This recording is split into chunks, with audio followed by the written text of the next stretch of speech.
Hey everybody, time to do Genesis 10, so let's read Genesis 10 right now. Genesis 10, the Table of Nations, it says there. This is the account of Shem, Ham, and Japheth, Noah's sons, who themselves had sons after the flood. Yes, after the flood, not before the flood. The sons, and there's another one of those pesky footnotes. Sons may mean descendants or successors or nations, because those all sound like the same things.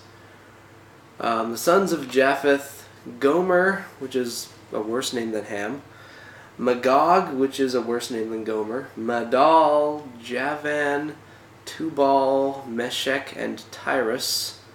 These are all terrible names. The sons of Gomer, Ashkenaz, Riphath, and Togarmah. Don't know how they came up with all this. The sons of Javan, Elshah, Tarshish, the the Kittites, and the Rodanites. And then there's another footnote. Some manuscripts of the Masoretic text in Samaritan pen something. Most manuscripts of the I don't know. I'm sorry I ever read that. Okay. For these, the maritime peoples spread out into their territories by their clans within their nations, each with its own language. Okay. So the Tower of Babel thing didn't happen yet, it would seem. Even though there were already other languages. Okay then. The sons of Ham, Cush, Egypt, Put, and Canaan. Put? Okay. The sons of Cush, Seba, Havilah, Sabta, Ramah, and Sabteca. I would skip all this, but I really want to have actually read it all out, so forgive me. The sons of Ramah, Sheba, and Dedan. Cush was the father, and then there's another footnote. Father may mean ancestor or predecessor or founder. Okay. Cush was the father of Nimrod, who was named as a joke, who became a mighty warrior on the earth. Oh, on the earth! He was not a mighty warrior in space. He was a mighty hunter before the Lord.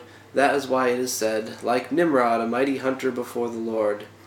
That's never ever said. The first centers of his kingdom were Babylon, Uruk, Akkad, and Calneh in... Okay, and then there's a footnote after the word in. Are they going to specify in? Or Uruk and Akkad, all of them in. Okay, that was important. Shinar. I think I'm just going to ignore these footnotes from now on. From that land he went to Assyria, where he built Nineveh, Reboth, Ir, Calah, and Rezen, which is between Nineveh and Calah, which is the great city. It's the great city.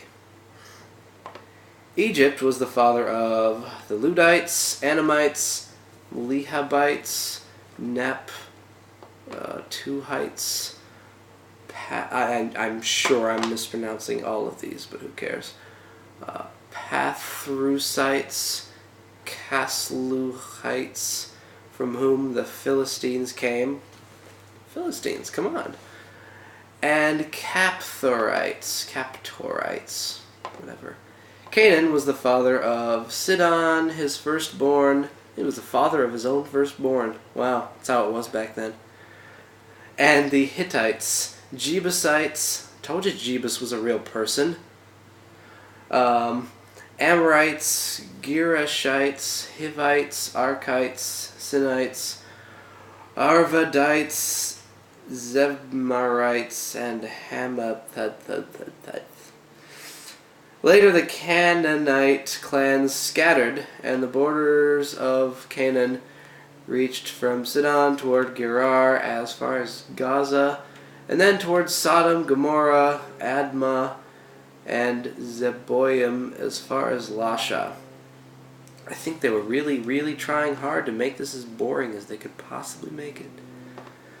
These are the sons of Ham by their clans and languages, in their territories and nations.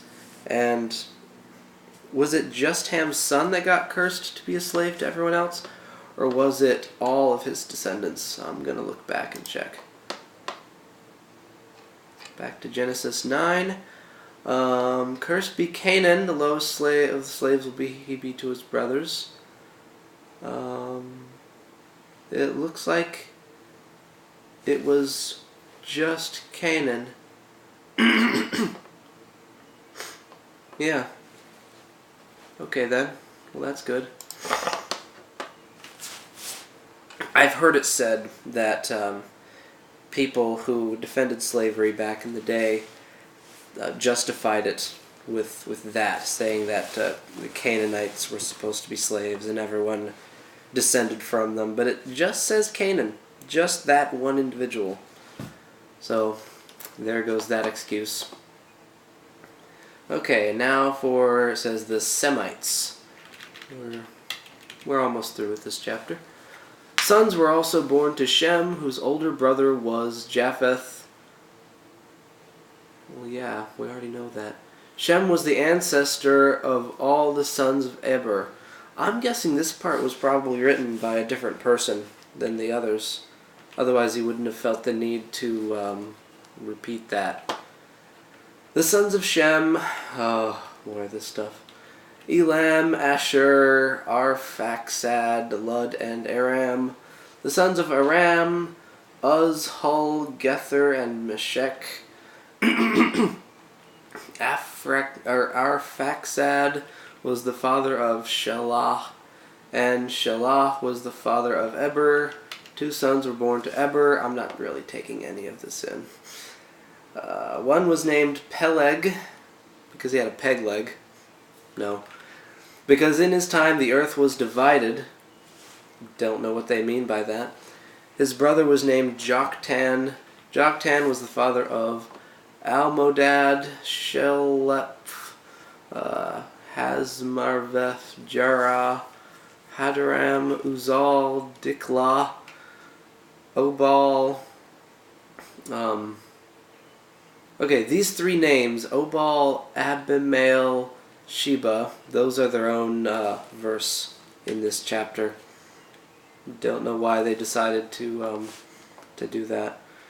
Ophir, Havilah, and Jobab.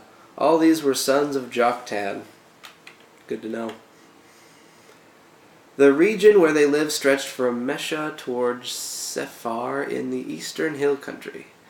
These are the sons of Shem by their clans and languages, in their territories and nations. These are the clans of Noah's sons, according to their lines of descent, within their nations.